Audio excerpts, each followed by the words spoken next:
दोस्तों नमस्कार, स्वागत है आप सभी का मेरे YouTube चैनल एम स्टूडियो। दोस्तों, बुरा वक्त कभी पूछकर नहीं आता, लेकिन बचने के लिए यह उपाय ज़रूर करें।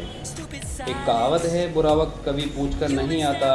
जी हाँ, बुरा वक्त कभी भी आपकी सहमति से नहीं आता, ना जाता, लेकिन इसे पार करने के लिए, इससे बाहर निकलने के लिए उपाय आपकी कर्मठता और भगवान पर भरोसा ही है। कई लोग भगवान पर भरोसा होने की बात कहकर इससे निकलने के लिए प्रयास नहीं करते और फिर खराब भाग्य या भगवान के रुष्ट होने की बात करने लगते हैं। अगर ऐसा है तो यह कहानी आपकी भी आंखें खोल सकती है। किसी ऋषि ने अपने शिष्य को यह सीख दी कि मुसीबत चाहे कितनी भी बड़ी क्यों ना हो, लेकिन भगवान पर भरोसा रखोगे तो कोई विपत्ति तुम्हारा कुछ नहीं बिगाड़ सकती। एक दिन वह शिष्य जंगल से कहीं जा रहा था। अचानक एक आदमी पागल हाथियों के इधर आने की बात कहते हुए भागता हुआ सा वहाँ से गुजरा।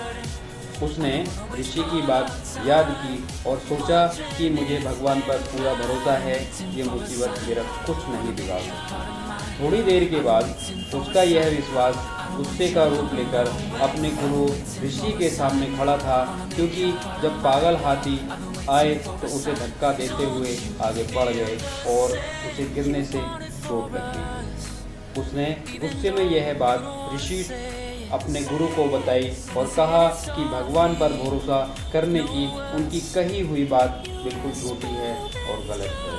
इस पर उसके गुरु ऋषि मुनि ने मुस्कुराते हुए उससे कहा, भगवान पर तुझे भरोसा था, इसलिए उसने तुम्हें आने वाले खतरे से आगाह किया। उससे खतरे को आने से पहले एक व्यक्ति तुम्हें मिला, उसने तुम्हें आगाह किया।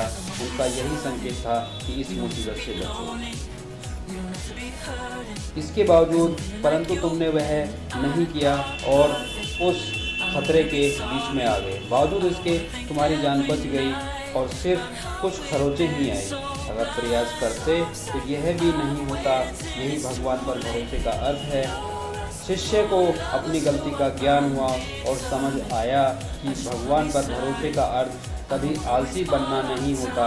इसका अर्थ केवल यह है कि जिस किसी को भगवान पर भरोसा होता है उसे आने वाले खतरे का संकेत अवश्य मिलता है। तो दोस्तों, आदमी को खुद अपने बुरे वक्त से निकलने का प्रयास करना चाहिए। आज के लिए इतना ही। नमस्कार।